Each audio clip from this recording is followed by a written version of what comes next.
17 legendary musicians whose final moments became infamous. Randy Rhoads, the US-born guitarist with Ozzy Osbourne's Blizzard of Ozz, died at the age of just 25 in a bizarre plane crash on March 19, 1982. On the way to a festival in Orlando, Florida, the band's tour bus stopped in Leesburg for repairs to a faulty air conditioning system. Seeing an airstrip nearby, tour bus driver and ex-commercial pilot Andrew Aycock took a small plane without permission, and with Rhoads and makeup artist Rachel Youngblood on board, buzzed the tour bus.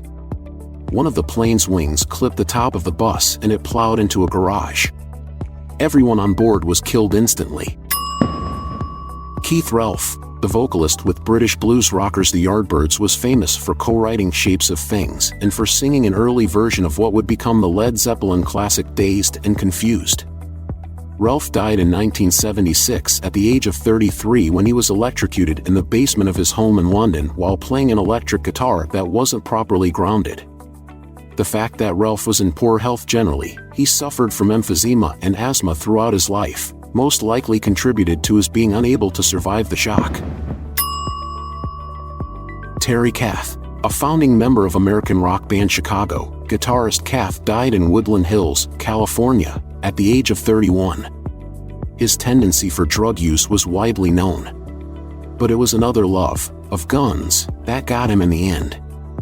On January 23, 1978, Kath was partying at the home of Chicago roadie Don Johnson. Not this Don Johnson. Kath took an unloaded .38 revolver, held it to his head, and pulled the trigger.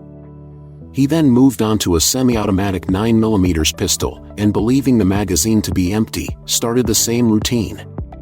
Unfortunately, Kath had missed a single round that was in the chamber and died instantly when the gun went off. Steve Peregrine Took. The English multi-instrumentalist found fame alongside Mark Bolan in the band, Tyrannosaurus Rex, but had a well-documented history of drug abuse and was known for the hilarious trick of spiking unsuspecting victims' drinks with hallucinogens. The Phantom Spiker was sacked from Tyrannosaurus Rex in 1969. By 1980, at the age of 31, Took was living in Notting Hill, England, with Valerie Bulliet. The pair injected morphine, but it wasn't this insanely dangerous practice that killed him. In fact, he asphyxiated after inhaling the cherry in a cocktail he was drinking at the time. Wow! Claude François. The celebrated French singer who wrote Comme d'habitude, the original version of Frank Sinatra's My Way, was a huge star in his home country of France, selling a staggering 70 million albums during his career. He died at his Paris apartment on March 11, 1978, at the age of just 39. François was taking a shower when he noticed that a light fixture in the bathroom wasn't flush on the wall. He decided to try to straighten it, and as he did so, with his hands all wet, the vocalist was fatally electrocuted. Dennis Wilson. The Beach Boys drummer, Dennis Wilson, was a super talented musician but an erratic human being. When he died on December 28, 1983, the 39-year-old was homeless in California and plagued by addiction. Wilson got himself into a violent fight at a bar and went to hospital to get fixed up. Hours later, he discharged himself and started boozing on a friend's yacht in Marina del Rey. He decided it would be a good idea to dive into the water to try to retrieve various bits and pieces he'd thrown overboard from his own yacht 3 years previously, and drowned in the attempt. Jeff Porcaro. The drummer in the rock band Toto died at the age of 38 on August 5, 1992. The story goes that he'd been spraying insecticide in the yard of his home, suffered an allergic reaction, and died that evening in hospital. The LA County Coroner's Office, however, stated that the cause of death was a heart attack induced by cocaine abuse.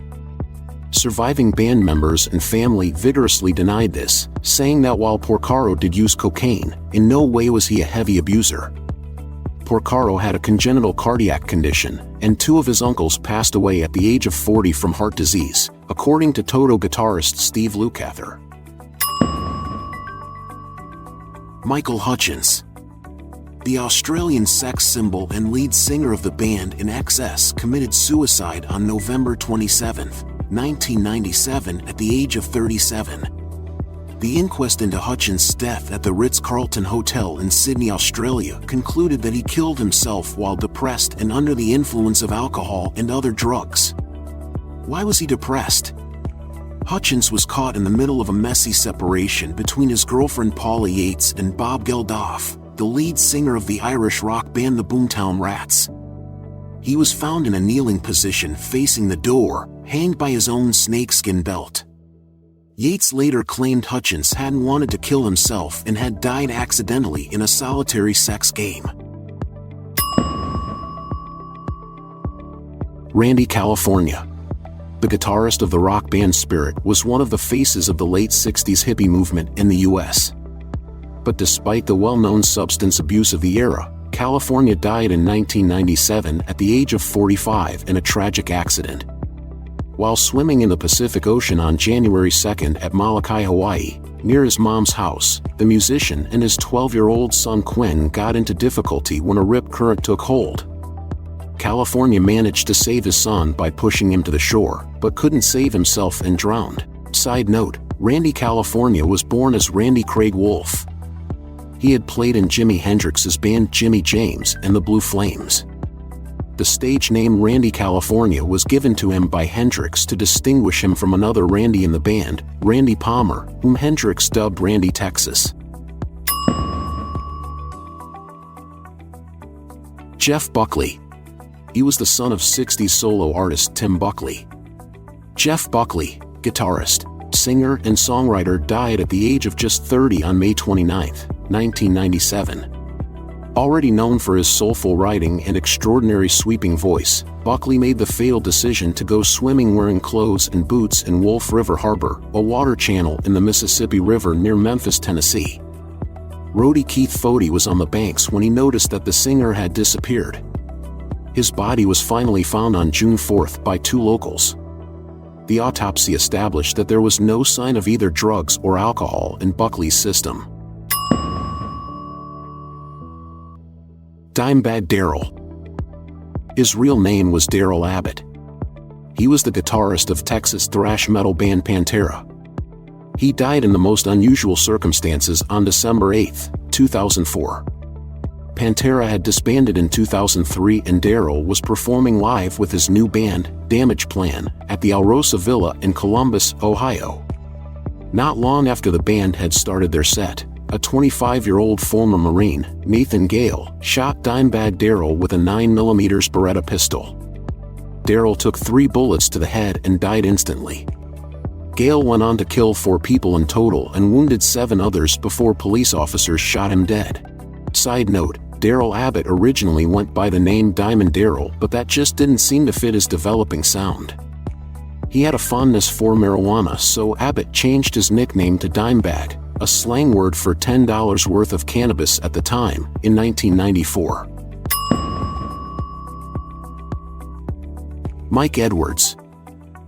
English cellist Mike Edwards has probably suffered the most bizarre death of any rock musician.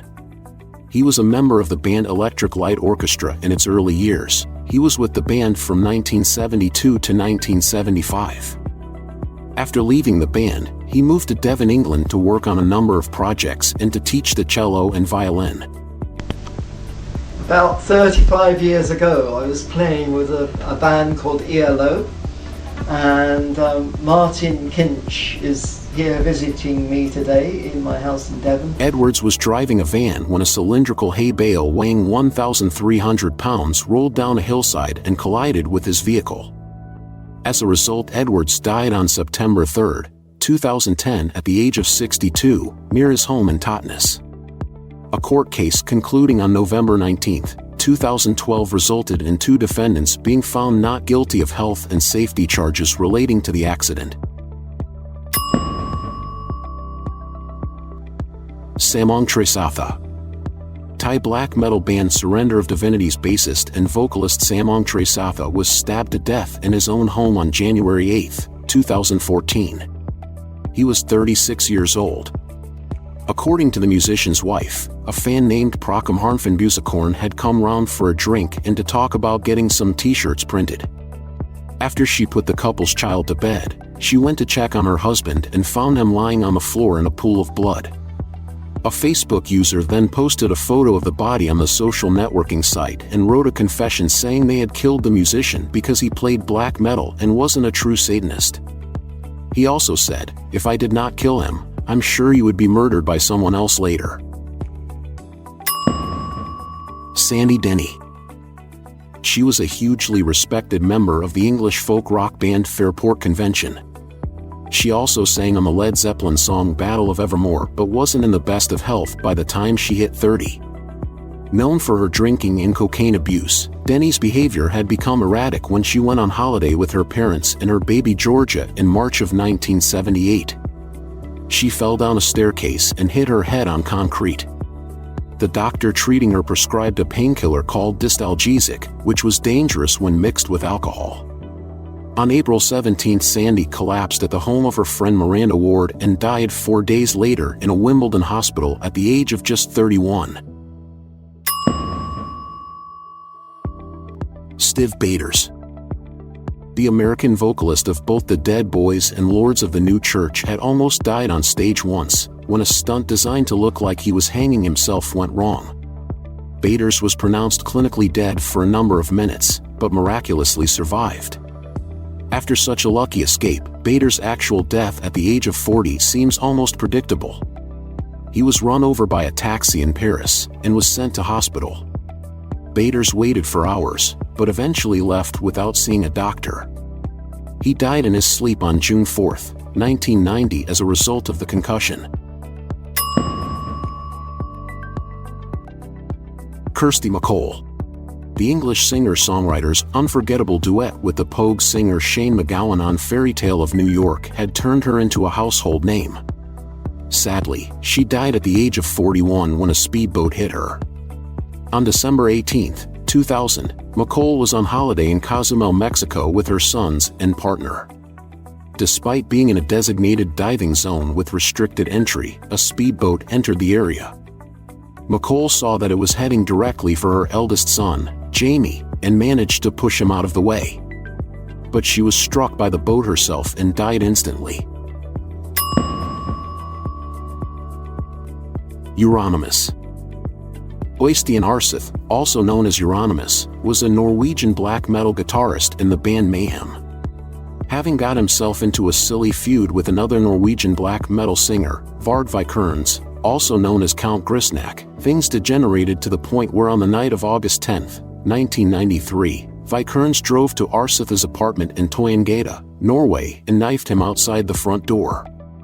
His body was found with 23 stab wounds, 2 to the head, 5 to the neck and 16 to the back. He was 25.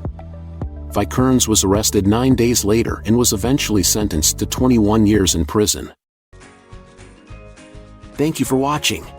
Thank you so much for taking the time to watch my video on Retired Inspired. Your support means the world to me. I hope the content inspired or helped you in some way. If you enjoyed the video, don't forget to like, comment, and subscribe to stay updated with more content designed to inspire you. Your feedback is always appreciated, and I'm excited to continue this journey with you.